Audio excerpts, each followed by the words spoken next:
Hello, friends, and welcome to episode 72 of the Swamp Creatures. And now, of course, I have the gray square. Oh, Perfect. wow. Technical difficulties plaguing us all night. So it's not me. Yeah, maybe not. No. It was you. I no. think you infected Mitch with the gray. There's a computer virus going on there. The gray. Well, Liam Neeson. Mitch, try to reset your thing real quick, and me and Rob go But I for see it. Mitch Yeah, get just this fine. thing on the road. I'll be right back. Yep. I see Well, Mitch. Introduction here. Thanks for joining us, Nate, Tim, or Jim Bob here. I'll let you do the introduction because you're going to be a lot better at it. I'm also not drinking today. You're a comedian. You're supposed to be funny, that- okay? You're supposed to be charismatic, energetic, and bring this show to light. What are you drinking, sir? Every single day. Here, let me introduce this. So there has been a tradition on the show for a long time that we would have at least a 2-drink minimum. We upped it to 3 via bylaw changes for our show. This was all during convention time. The guest is not bound by this, but if you would like to join us, you can. So tradition has been at the beginning of the show, we go around and see what everybody's drinking. So, Rob, what do you got? I'm drinking Gatorade Fit. I'm gonna rack up 3. If we want to start keeping count again, I'm gonna rack up 3. I'm gonna save them up. There is no alcohol in that video. No. Or in There's that not. drink. I'm fat and I need to lose weight, and so I'm gonna cut out alcohol for a few weeks and see if that helps. Liquor has no calories. Just saying. That's false. That's good. But yeah, I'm drinking water and Gatorade Fit today, so that's where we are. And then I'll rack up 3. We can keep track of it again. I like that. And then I'm not going to do like Mara and rack up a Federal Reserve amount of debt that he never recovered upon. That was the terrible interest rule. That hurt Martha. That hurt Mara so badly. Yes, it did. He became Martha? Martha. That's why he isn't here anymore. Martha Buena? Okay, here we go again. Mitch, right. what are you drinking? I got water because it's a Thursday. God fucking damn it, you guys. This is why I'm back. Nate, you're not required to drink, but are you sipping on anything? Old fashioned. Oh my God. See, this is my man right here. You guys need to get the fuck out of this show. Nate can stay and hang out. You guys That's need to Texas. pony He up. brought Texas to the show. Of That's course he's fine, got man. something to drink. All good for it. Well, Nate, you're running for state chair of Texas. You want to go ahead and introduce yourself and what's going on, and then we'll get into things. Sure. So my name is Nathan Polsky. I've been libertarian for I don't even know how many years now. More so in practice. Past couple years, I actually joined the party, got involved. Probably the same story with a lot of people when COVID hit, and we saw a Libertarian Party, a prime opportunity to come out with some bold messaging, and there was nothing there. Got active in the local party. I've been with them now since probably December 2019. I'm the vice chair for the county. Got involved with the state party as well. I am the Senate district rep for my district. I'm also on the political action department. Just trying to get involved as much as I can there. Also with the Mises Caucus, one of the organizers there. And just trying to get some movement going within the state. Yeah. It's an uphill battle. Yeah, no, I appreciate that. That's good. Jennifer's here. She says hi. Yeah, so no, that's good.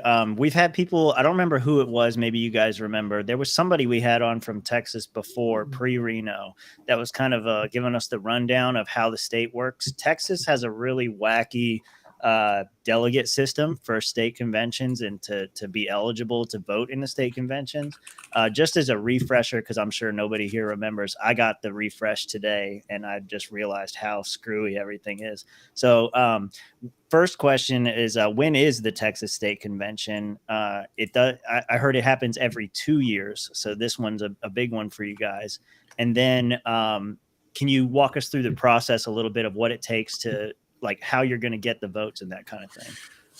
Yeah. So for starters, other states, I don't know how it is in Florida specifically, do all of their conventions on a single day. In Texas, we have 4 different days for conventions. Okay. So in order to participate in a state convention, you first have to attend a precinct convention. That's what kicks it all off.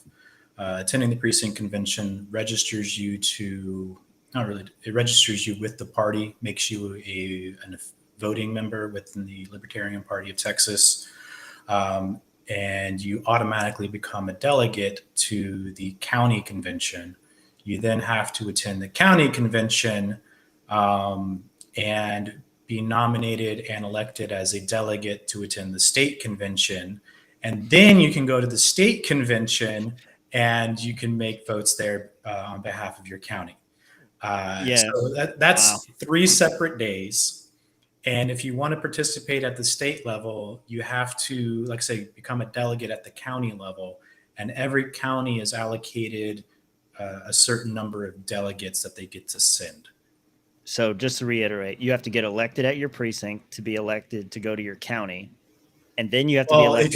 If you attend your precinct, you're automatically guaranteed to be elected to go to county. So okay, that's good.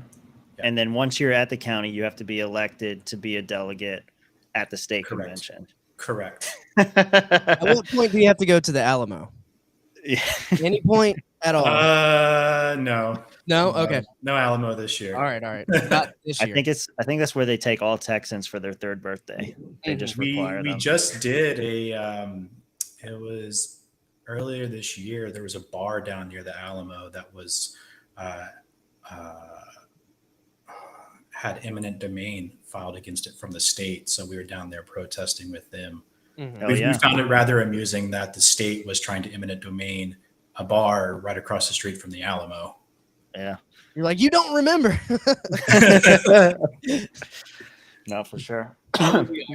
No, I bring it up because it's a really intense and extremely intense process. And, you mentioned that you were a member of the Mises Caucus, and there was a pre-Reno, Texas was one of those states that the caucus was unfortunately unable to take over. And Whitney Bilyeu remained as the chair, who is a strong opponent of the caucus and doesn't like what we're doing. And then so you coming out as a strong Mises candidate and going into such an arduous process. I know in Florida and other states I've heard, enthusiasm and energy is down. So what do you think the prospects are for the Mises Caucus in Texas? Well, so at the moment I'm currently running unopposed for state chair. Nobody else has announced that they're running. I mean, the state convention's in April and anybody can announce all the way up until the day of. So we won't know who else is running until then. The plan, what I plan on bringing to Texas is refocusing our efforts at the local level. Texas has 254 counties, which is more than double which is more than double than any other state. And our counties are small, and a lot of these counties just starting up. You may have 3, maybe 4 members. They don't have necessarily the experience to run candidates locally. They don't have the training. Getting new counties affiliated and active locally, it's a little bit harder to do with that many.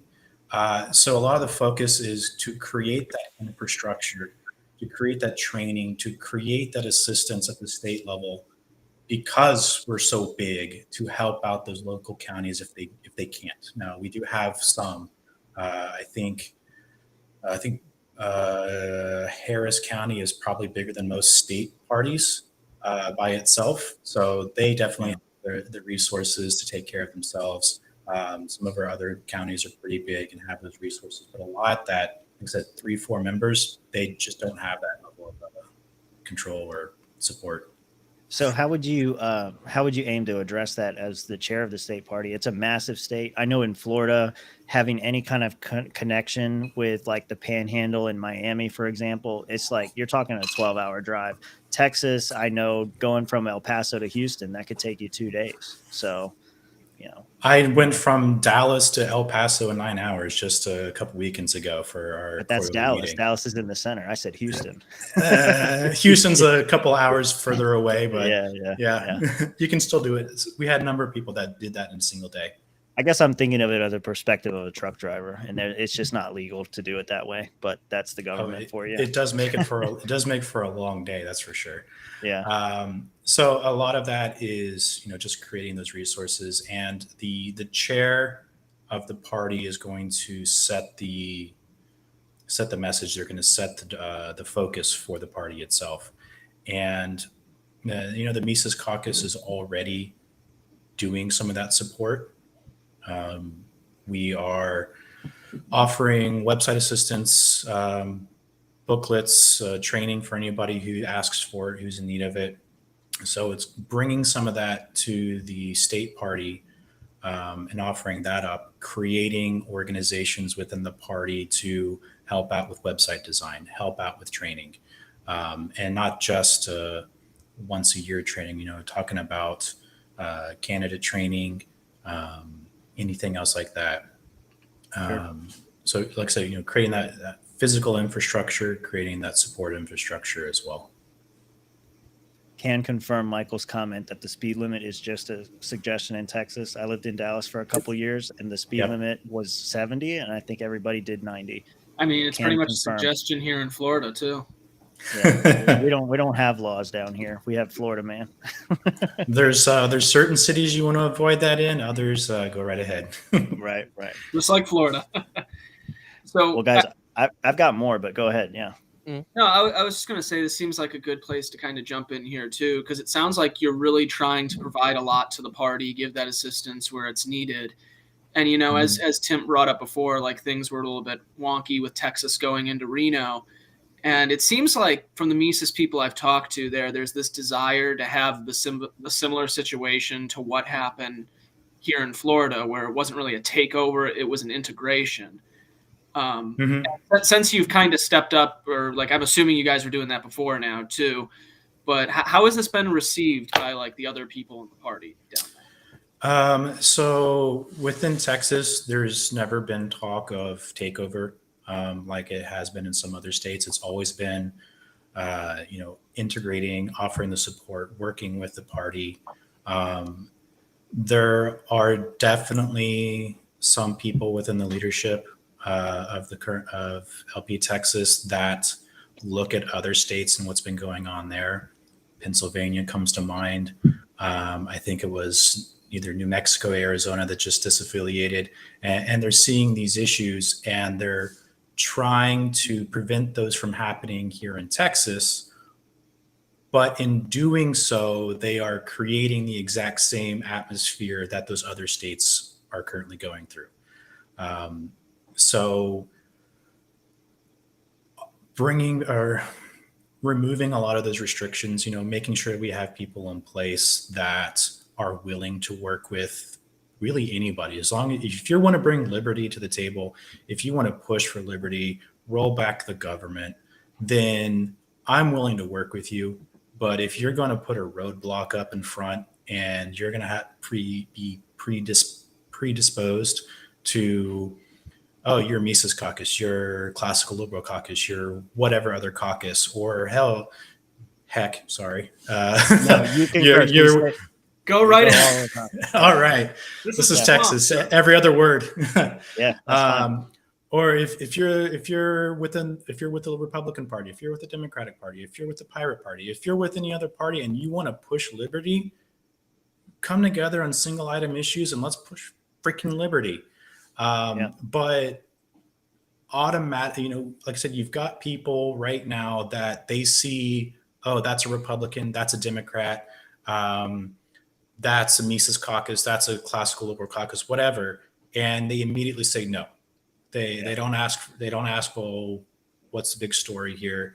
How can we work together on this one issue? Whether or not we agree with you on 95% of the rest of the stuff you're in favor of, but this one issue, let's work together on. Right. No, it's good. I'm surprised there's a pirate party. I didn't know about the pirate party. I might be You don't switching. know, but there's I'm gonna switch my actually affiliation. That's for sure. there's a legitimate pirate party. Off the air, I will tell you guys a very funny story I have about the pirate party. Oh, does it involve? No, never mind. That's hacking. No. Yeah. It involves the great John McAfee. No. Oh, okay. Well, that's fun.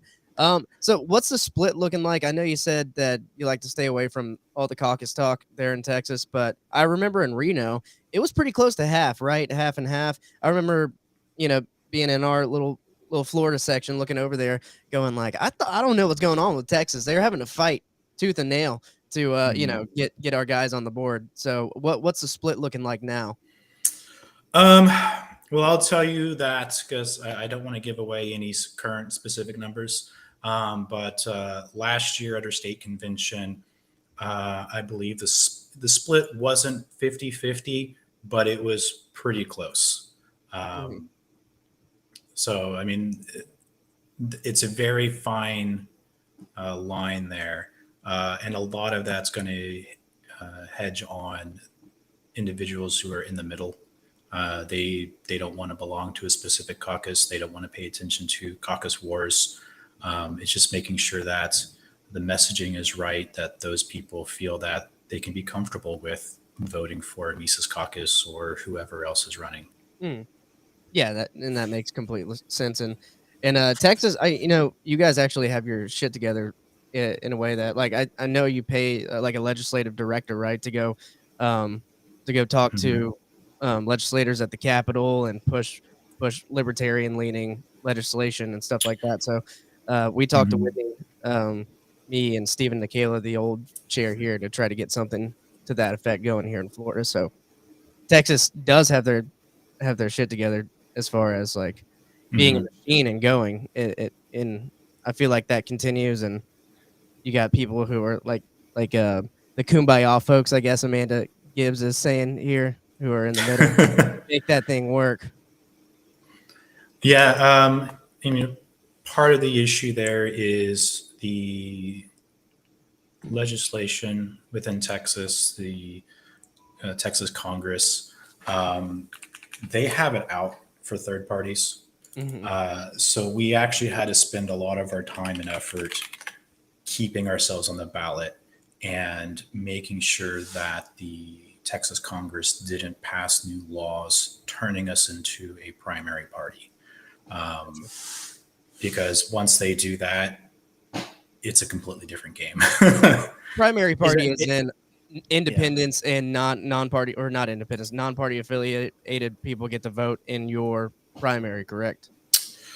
Well, so in Texas, when you go and vote in a primary, whether you vote in the Republican primary or the Democratic primary, you affiliate with that party at that time. Okay. That's so you have like an open, it's like a semi-open party or open primary thing. Correct. Yeah. So what'll happen is in this Texas, is being heavily debated here in Florida right now, by the way, within the party. So, or at least it has been in the past. It was. Yeah. So the problem here in Texas is if you want to vote in a primary, if you want to vote in the GOP or the Democrat primary, you show up to the voting booth either in early voting or on the election day. You walk in and you say, I want a ballot for the Democrats or I want a ballot for the Republicans. At that time, you have now affiliated with that party, which a lot of people get upset with, because once they affiliate with that party now has all of your mailer information. And that's why people keep getting Republican or Democrat mailers if they don't identify with that party. But that locks them in, and that happens before our conventions happen. So if you vote in one of those, you are no longer eligible to vote in one of our conventions. So if you do want to participate in the Libertarian Party or the Green Party or whichever other party that is not a primary in Texas, you cannot vote in the primaries. And the GOP and the Democrats will not tell you that. They will have you sign ballot initiatives. They will have you sign ballot access initiatives for their members. And in doing so, you also affiliate with that party, which makes you right. And they don't tell you that either. So a common strategy they'll do is they will come up with a survey to see whether or not they add something to the ballot for a specific primary group, and they need X number of signatures to get it on there. Well, if you sign that with your signature, you're now ineligible to vote in the Libertarian Party. Wow. Dirty tricks. Republicans. Very dirty. The other big issue in Texas is in Texas, when a statewide candidate or a congressional candidate or anybody above county files, if they are a primary party candidate, that money goes back to the party to run their primary elections.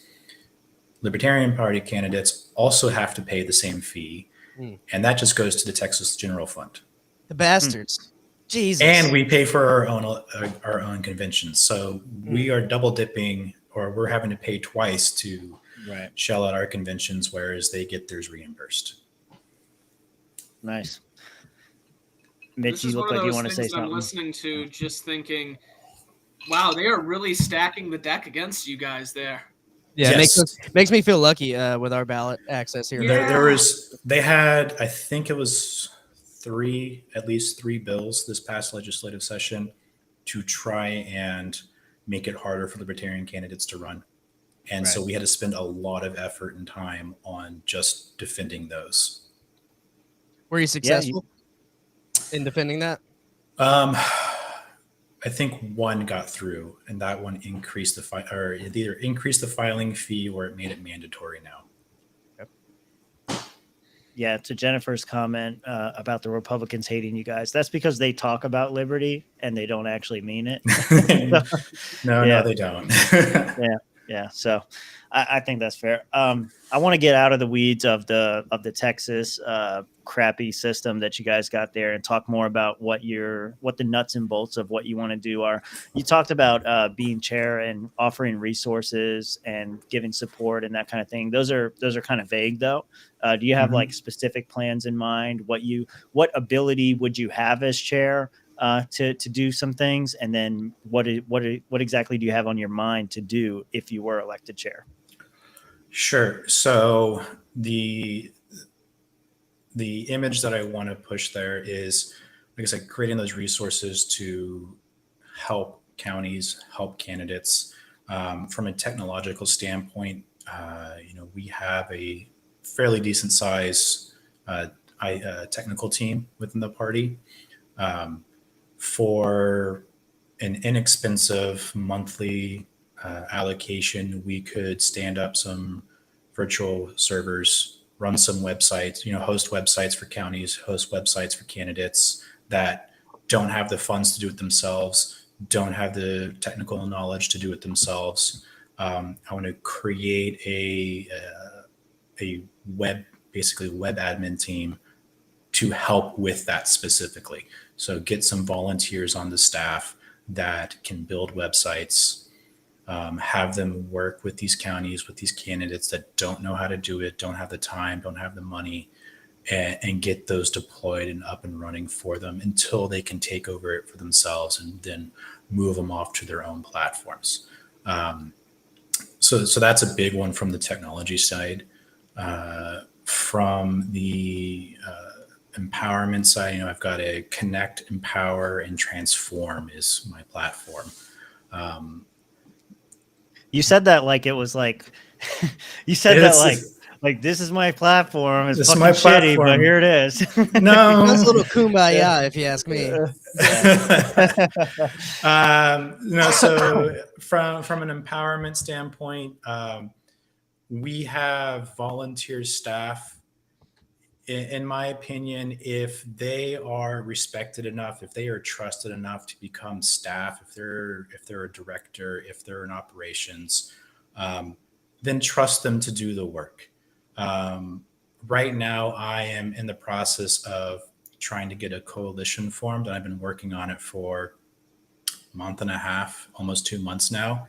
And I cannot do anything officially with it because I'm too far down on the rung to do that.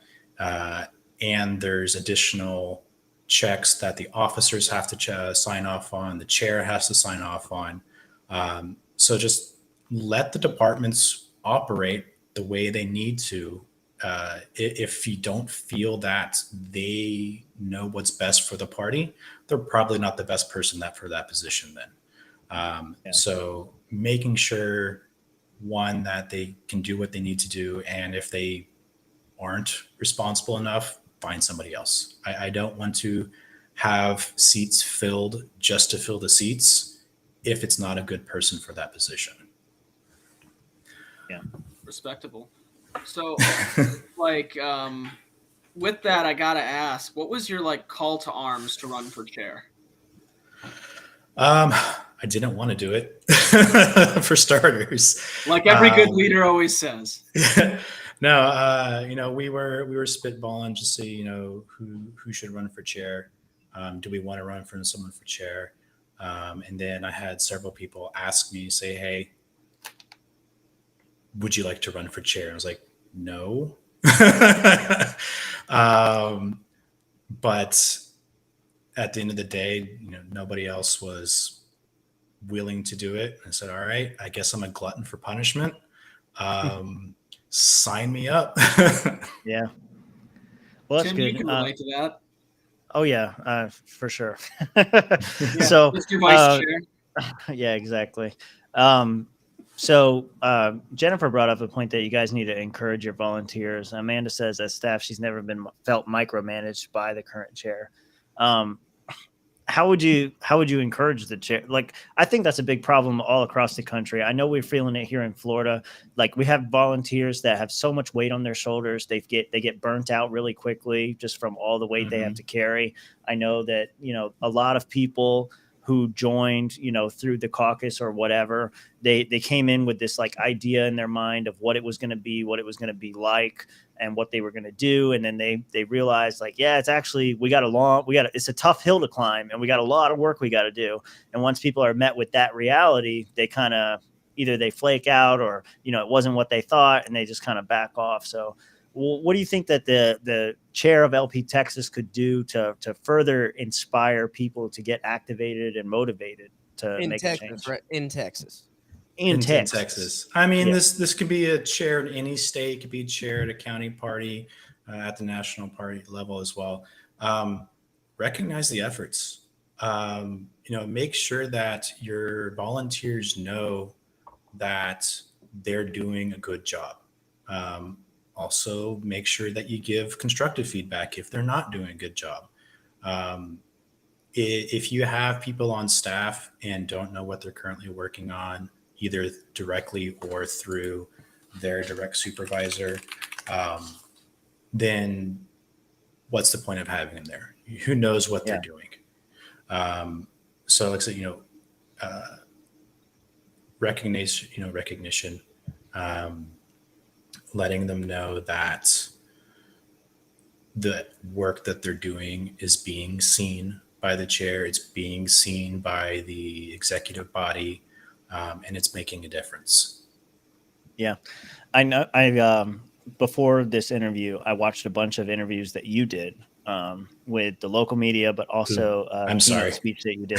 No, it's fine. The only if you want some criticism, I'll give it to you. But no, they were good. They were good. One thing that I saw you focused a lot on was local candidates and running local races and that kind of thing. Where would you? I'm guessing that's where your focus would be as chair of the state party, is focusing on those sorts of things. Yeah, no, I ran for city council here 3 years in a row. Kind of burned myself out on that. Somewhat, from like I was talking about before, is local candidates don't have that big support from either their counties, if the counties don't have the individuals to help with that, or from the state party, other than the occasional repost or retweet here and there. Right. So a lot of that was me trying to figure out how to do it on my own. And having the party there to assist, find the right people to get me, find a campaign manager, find coordinators, offer the advice that I wish I had 3 years ago going into it Sure. on here's what you do to run a campaign. If you're looking to win, if you're looking to just turn some heads, and here's things to avoid. Yeah.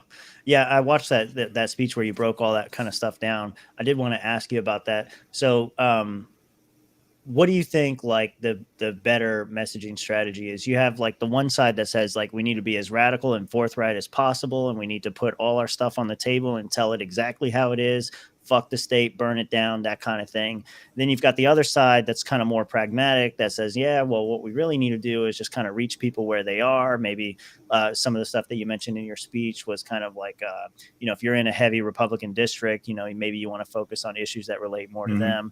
What's your overall philosophy on running candidates? Depends on the candidate. Depends on like you said, if you're looking to bring a messaging of burn down the state, well, Godspeed. Good luck with that. Yeah, with today's political climate, at least in America, that's probably not going to win you any elections unless you are in a highly controversial area. Most cities, most counties, at least in Texas that I'm aware of, if you're not playing the game, you're probably not going to win. So needing to be more pragmatic, down to earth, if you want to actually win, figuring out, are you in a heavy Republican area? Are you in a heavy Democrat area? If you are, you kind of know where you should be aiming your campaign at. If you're split down the middle, pick a side and hope someone with that party doesn't run as well.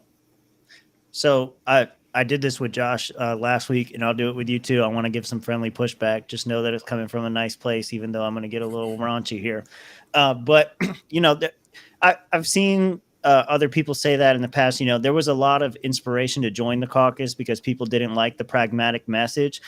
Even see, pragmatic do things. I'm sensing some sarcasm in the chat, though. Yeah. I'm watching that.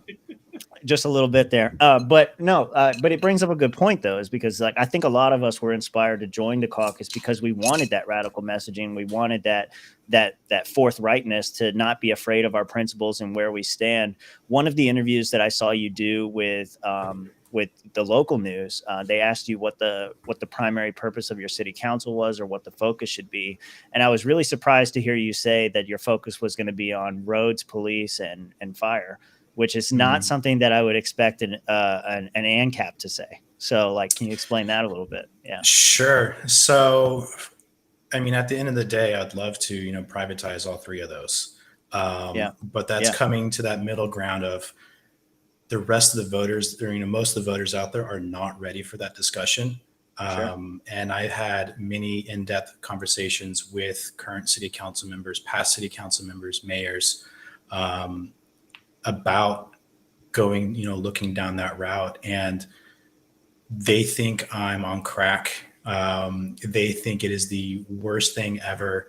I can radicalize maybe half a dozen or a dozen Republicans to think that same way. But for the majority of the voter base, unless you're coming in with a lot of money to push your messaging effectively and get the word out there and be able to articulate how you would achieve those, you kind of have to make some consolations there. What would you say if I responded to that and said, yeah, that sounds great if you want to win, but if you're winning by compromising your positions and you're just doing the same old just to keep winning, what's the point? Well, I don't see it as compromising to win. Like I said, if in that regard, like I say, in my previous talks where I said, make sure the roads, police, and fire are funded. For starters, those would be the only three things I would look at funding. Anything else the city is currently providing, privatize it. So you that's would the fund first. the monopolization of force by the state against the people. That's what you just Oh said. no! Oh no! Anarchist. Now you're putting words into my mouth. Look, you said you would fund the police, and I'm telling you what the police are. Aren't we overfunding the police right now? We are overfunding the police, but Texas has made it illegal by state law to defund the police. Yeah. Huh. So a municipality. So in Texas, there's a law at the state level that says a municipality cannot, I don't remember what the exact percentage is, decrease funding for their local police department by X amount. So if a city council comes in one year and says, we're going to double the budget for the police department, you cannot remove that double budget the next year. It is as long as it's passed. You can vote against it, but once it's passed, it's set. That's what you're saying. The city council votes on that. Right. There's no. Citizens can give their feedback, but when that budget is set and they say, here's the budget for the police department, that's what it is. So now, what if there's a budget for the drug enforcement wing of the sheriff's office, and then lo and behold, you go in there as the libertarian you are and decriminalize, plant medicines and stuff like that. Yeah, at the county level, that's one way to do it. At the county level in Texas, okay. The enforcement there is going to be at the county level, right? But within, looking at our city budget, there's no drug enforcement wing. Of our city police, of our police department, just the county and the sheriffs. I would imagine so, yeah. But going in there and making sure that we can't, like I said, can't defund those. And once we take care of the what I call critical infrastructure aspects of the city budget, then we can start looking at, okay, now how do we privatize these other departments? Gotcha. Right. So stepping stones, not, and I've seen in other cities and some other states, I forget the names of them, where they've gone in with the libertarian or an anarcho-capitalist city council, and they cut the budget in half, and they privatize, or they don't even privatize everything. They just remove funding for everything, and the cities go to hell because they don't have anything set up in place to take over for that. So you have to make steps and a planned approach to doing that. Go in there the first year and say, okay, here's what we're cutting out of the budget. Second year, or at the end of that first year, you say, okay, or halfway through, here's what we're going to start looking at. We're going to start looking at outsourcing privatized police. We're going to start outsourcing volunteer fire departments. We're going to start looking at letting companies and individuals or businesses take over ownership of some of these roads next budget cycle. And if you volunteer for that, here's how it's going to affect your taxes. So like I said, you got to have a strategy for doing it. Just cutting it off at the knees, you're just going to create a mess. Right. Yeah. Yep. And then leave a bad taste in people's mouths. And then they just want to add on to the authoritarianism because obviously free market didn't work. Yep. Nope. I definitely understand where you're coming from. Go ahead, Mitch. Look like you want to say something. I was just pouring some water here, but drink some liquor. I do have a little fun question that I've been saving here. So I guess to kind of break everything up a little bit, I'll bring this one up. So since you're running for chair of Texas, you seem like the perfect person I should bring up this grievance with. If you become chair, can you at least get Texas to get in on our little rivalry with New Hampshire? I keep on expecting you guys to get in on it because you're the Lone Star state. I mean, you're Texas. Yeah, so this goes back to the whole giving the departments the autonomy they need. Okay. I don't want to use any definitives, but there was a point where the national committee, as well as certain states, were blacklisted from sharing their content. Interesting. Yeah. Yeah. removing that. So if New Hampshire has a great tweet and it's sound liberty, reshare it, or Yeah. repost it, retweet it, whatever it's called today. What about when they make fun of the gays like they do? Yeah, some of those other topics, we'll just ignore those. Don't call attention to those. If National has a good tweet, if they have a good post, share it. Get involved, get some rivalries going. Take that, Jeremy. I would love to see a lot more bantering as well. No, I think it's positive. It builds camaraderie. I mean, this is just something like the Libertarian Party is. There's a lot of females in the chat. You got a nice harem of supporters, but the Libertarian Party generally. Yeah, how do you do that?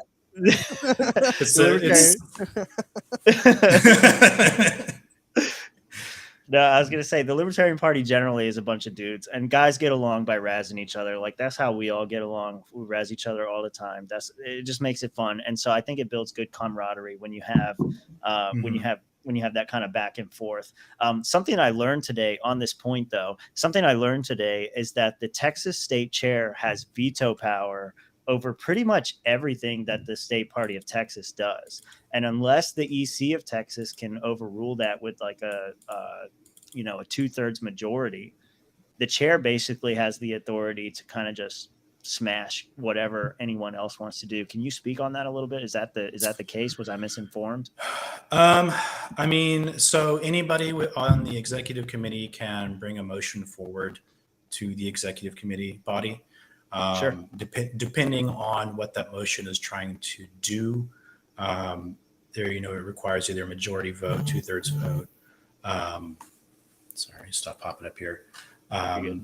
Now, during a business meeting, the chair does, run the show. Sure. So they can call things out of order. Sure. If something's not on the agenda, they can, mark it as not relevant. As far as overall veto power, I would need to see what the context that was referring to. But I mean, in most cases, like I said, it's my understanding was like if something came up and was voted on, because you guys have a massive executive committee, right? It's like 60 something. About that. Yeah, about 60 we something have members. We have seats. I don't know how many of them are filled. Yeah. Right. Oh yeah. I mean, if we're looking at seats, there's a lot. I think I can't remember what our current number is at. Sure. All right, but my point was my understanding of the veto power was like, say like a member of the executive committee did put forward a motion and it did pass. If it didn't pass with a 2/3 majority, that the chair could basically veto that motion. And so it's kind of like the same way that that Congress works, right? Like if Congress passes a bill and it gets through, the president has to sign off on it. It's the same thing in Texas, from what I understand, is that the chair kind of has to sign off on it. And if they choose to veto it, they can. Now the EC can override that, but you need a large majority to do it. I would have to look for that in the bylaws specifically. Okay. If that is the case, I do not recall it being used in the past year or so, at least. Well, that's good to hear. Yeah. I was worried that was the case going on with the current leadership. So that's good to hear. Right. I mean, and that's also an image perception issue there. If the chair is going to abuse that and say, well, I don't agree with the body on whatever motion just passed, I'm going to veto it. Well, the body spoke. So yeah. Well, that's good. We can get into some more lighthearted stuff if y'all want. I'm done with the grilling kind of stuff. If I hear him say something like he's going to empower the monopolization of force against the people again, I'm gonna jump on that. But, Tim, have you been becoming an anarchist and not telling me? Wait, what's that? Have you been becoming an anarchist and not telling us? I don't like listen, we can talk about this if you want. I don't like the label anarchist. I think that it turns off too many people. I think they associate it with left and socialist and that kind of thing. And even like, some degrees fascism. I know that Nate's been posting a lot of stuff about how the socialists are the fascists and all that kind of stuff. So, well, if you look at the core where fascism sprung from, it is socialism. From Mussolini. Yeah. Yeah. Yeah, no. So I agree with that. I don't like to call myself an anarchist or anything like that, because I think it gives the wrong impression in people's minds. Like, it's kind of like Mises tried to argue to take back the word liberalism for a long time, but if you tell somebody today that you're a liberal, they don't necessarily associate you with freedom. They It's associate gone. you with It's all already, kinds of things. you already lost the Yeah. war on the word. And I feel like it's the same situation with anarchy. Like, you can say you're an anarchist all you want, but all people are going to think is chaos, or they're going to go with like the radical socialism, communist type Escape angle. from LA. They're not going to cityscapes in your mind already going. Right. Yeah. So whether or not the term is correct, I don't think it really matters. The perception is destroyed, the usage of it. I think I agree with you there, Tim, on that. But what do you call yourself now? Do you just say libertarian, free market I capitalist? just look, I don't say anything. I just talk to people. Like, when I'm at work, I don't go, like, people know that I'm associated with the Libertarian Party because I tell them, like, hey, I'm going to this Libertarian Party meeting, or I need to request off for work because I'm going to this convention for the next Or I'm going to shoot some shit. Yeah. I got some libertarian friends coming over and we're going to blow some stuff up. Yeah. They know that I'm associated with the Libertarian Party from that aspect, but I don't ever say, like, when something comes up, I don't ever talk about Libertarian Party or libertarianism, not because I'm ashamed of it, but because I just don't think it helps. I don't think it helps the situation. Like, I would much rather, I've said this before, but I would much rather be somebody who's known for something that happens to be a libertarian than a libertarian that trying to be known for something else. You know what I mean? Like, I'd rather people's first impression of me be that I'm a competent and great worker or whatever it is. And then they realize, oh shit, that guy's a libertarian. Maybe libertarians aren't so bad, rather than me trying to shove it down their throat and say, hey, I'm a libertarian, you should be one too. Like, I don't think that works. You mean like me trying to be a lawyer? Yeah, you're not a real lawyer. You haven't passed the bar yet. It doesn't count. I will always remind you until you pass. And then you even can after you identify pass, as a lawyer.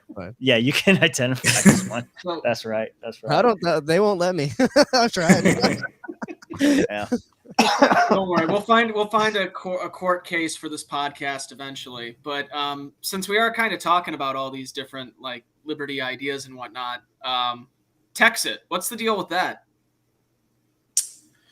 What about it? I don't know. I mean, like, is that something that the Libertarian Party of Texas kind of supports, or what's the? I'll be honest. I really don't know much about it, other than I've heard Michael Malice talk about it a few times. Sure. So I would say that's pretty split. I don't know the actual percentage within libertarian members within Texas. Texit is the initiative to put secession on the ballot and allow Texas to secede from the Union.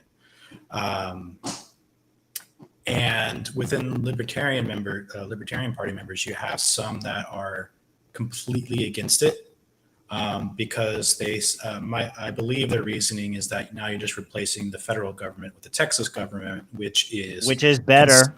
Sorry. Depends on who you ask. The Texas. What are you talking about? Sorry, what are you talking about? If you have 49 other states that vote to kill Texas, like, how is it better? So the Texas, Congress is run by the Republicans. So if you like Republican ideology, if we lose the federal constitution, now we've got to fall back to the Texas constitution, unless there's some wording in the Texas to migrate over the U.S. Constitution. But it's going to give a lot more Republicans the ability to do what they want at the Texas level that they can't currently do because the federal government says no. So they followed the damn thing. They'd have the 10th Amendment blocking them anyway. I mean, you would it wants. You would think so, right? Yeah. I mean, I'm all in favor for it. Texas can stand on our own. Let us take control of the state. You're going to have a lot of people that are upset with it that are probably more on the left side or the more liberal side because, like I said, Texas is run currently by the conservative Republicans. And if they no longer have the federal support, they're probably going to lose a bunch of Just stuff. tell them they can have abortions and they'll be all for it. Yeah. Um, I feel like you guys could just start suggesting legislative changes to the Texas Constitution. And whenever legislatures are like, well, hey, what are y'all doing over there? Nothing. We're not doing anything. We're just getting it ready for nothing. Not affected. We're not doing anything. Just start working on it. That way, whenever you repeal, when you secede, you already got something in place. so are you a native Texan or did you transplant? I am born and you're- raised. Okay. Where you're in I saw you were running for Allen City Council. Where is that at? It's about 30 minutes north of Dallas. Okay. Okay. Yeah. I lived in Dallas for a couple of years. One of the things that drew me to Texas, and maybe you can speak on this, we got some pseudo historians here that might think they know, but I want to ask a native. Yeah. I'm talking about you too, so I don't know why you're laughing. I'm not a pseudo historian. You're talking about I'm a Mitch right Michigander, here. I'll admit it. Yeah, I'm talking about both of y'all. Anyway, so one of the things that drew me to Texas, and I don't know if this is true or not because Alex Jones said it, so it's half and half. But he mentioned one time, and it's always stuck with me, is that Texas is one of the only states that joined. Like all the states joined voluntarily, right? But Texas was one of the only states when they joined the Union that they explicitly put in their constitution or something like that, the right to secede. It's in the Texas Constitution. Okay. The federal government, though, I believe, has ruled that unconstitutional. So Of that course. even though it's in our own constitution, Yeah. we're not legally allowed to do so. But if Texas was to tomorrow secede and then no longer respect the federal government, Sure. okay, it's no longer it's illegal. Yeah. What are you Yeah. gonna do about it? Yeah, it's like my mom saying, you can't stay up all night and play Call of Duty. And I'm like, watch me. What are you going to do about it? Fuck around, find out, Mom. Well, like no, like honestly, to give Texas some like based props, I don't know if you guys know this. They're the only state that flies their flag at the same level of the U.S. flag for that reason. Is that true? Nice. Yeah. Yeah, man, it's true. Now that I pointed it out, you're always going to notice the Florida flag gonna beneath look, the yeah. U.S. flag. I drive around Florida do and that all all I the see is that fucking Confederate flag. And that's the only one. Oh yeah, they got a few of those. Yeah. Up near here. Well, we're coming up on an hour here. So anybody got some other questions before we get to the fun stuff? Yeah, I had a fun question. I went out to Texas one time and I went to this breakfast place and I asked for chicken and waffles. You have to be the representative for all things Texas, okay? Yeah, Get ready. they looked at me like I was completely retarded. Just chicken and waffles. It's a great dish. Well, Do you guys serve chicken and waffles in Texas? Have you heard of it? Do you like chicken and waffles? The saltiness and the sweetness together. Yes, I've heard of it. Yes, we serve it. No, I don't eat it. yeah, there you go. All right. Yeah. And there's like another pineapples on food-related pizza. question. I'm sure I'll let Tim ask it. Oh, I'll get there. What's up, Okay. Mitch? All right. Damn Marxist.